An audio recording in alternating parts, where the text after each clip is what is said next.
Olá! Hoje a gente vai fazer um exercício de imaginação bem diferente. Vamos pegar uma das figuras mais complexas e poderosas dos quadrinhos, o Dr. Manhattan, e vamos colocá-lo no banco dos réus. Mas não é um tribunal qualquer. O juiz vai ser Dante Alighieri e o Código Penal o seu inferno. A pergunta que guia toda a nossa investigação é essa: onde, no inferno, um deus se encaixa?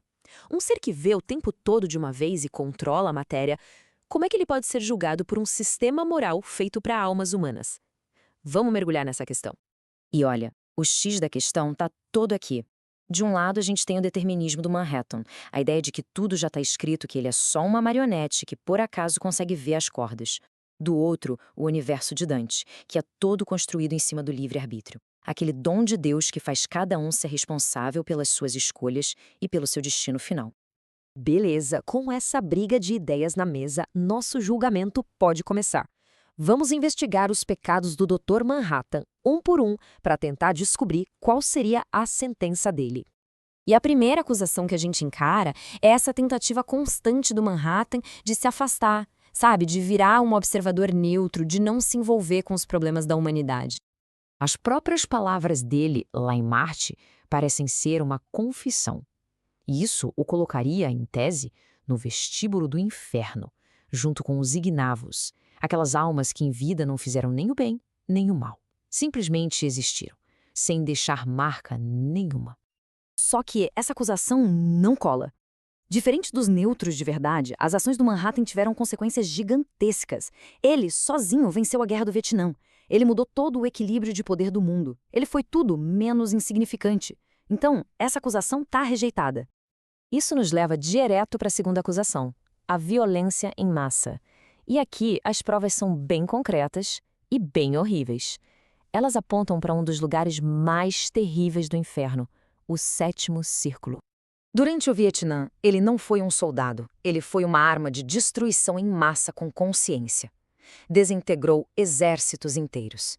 E ainda foi cúmplice, por não fazer nada, do assassinato de uma mulher grávida e desarmada. Os fatos são brutais e inegáveis. No entanto, o veredito aqui, de novo, é acusação rejeitada, e a razão para isso é fundamental. A violência do Manhattan não vinha do ódio ou da maldade, era uma ferramenta, fria, lógica. E para Dante, a intenção por trás do pecado é que mais importa. A intenção dele não era a violência pela violência, era outra coisa, algo bem mais intelectual. E aí a gente chega na acusação final, e talvez a mais pesada de todas, a traição. O ato de executar o antigo aliado, o Rorschach, parece carimbar o passaporte dele direto para o nono círculo, o lugar mais fundo e gelado do inferno. E a justificativa que ele dá, nossa, é de arrepiar. Não tem emoção, não tem conflito, é só um cálculo frio. Logicamente, eu tenho que te matar. Tudo para proteger a mentira do Ozymandias, em nome de um suposto bem maior.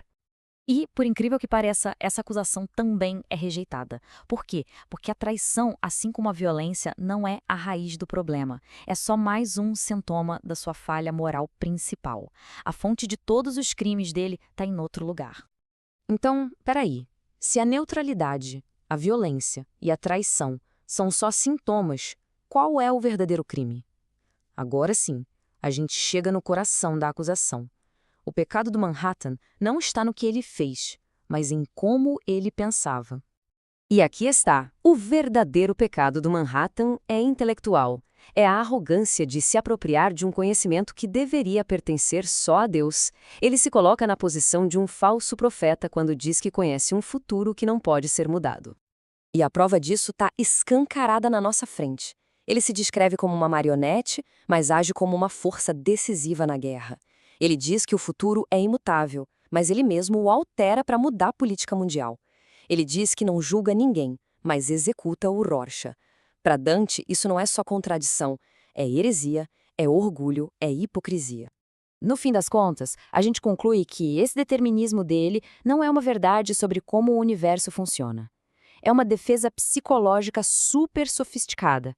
É a desculpa perfeita para ele não ter que lidar com o peso esmagador da responsabilidade moral que os poderes dele trazem. Uma desculpa que o sistema de Dante jamais aceitaria. Com o verdadeiro crime finalmente revelado, chegou a hora do clímax. O veredito final, o lugar exato do Manhattan no inferno e a natureza da sua punição.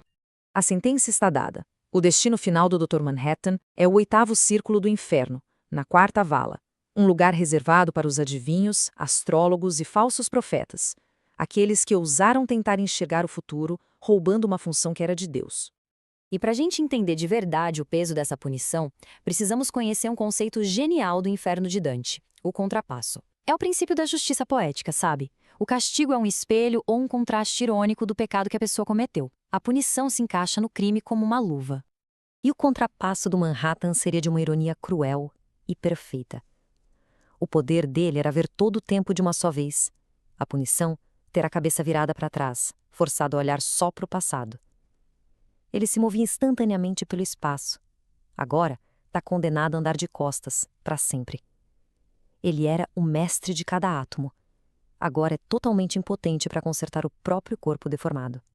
A ironia final é simplesmente devastadora. Aquele que via tudo agora está cego para o futuro. Aquele que se agarrava à certeza absoluta agora está mergulhado numa incerteza eterna e apavorante. O castigo anula de forma perfeita o seu maior orgulho. E isso tudo deixa a gente com uma pulga atrás da orelha, né? Se essa certeza de ver o futuro, de ter um conhecimento absoluto, pode corromper a moralidade de um jeito tão profundo, será que, no fim das contas, não é melhor ser cego? Talvez a incerteza seja a coisa mais humana que existe.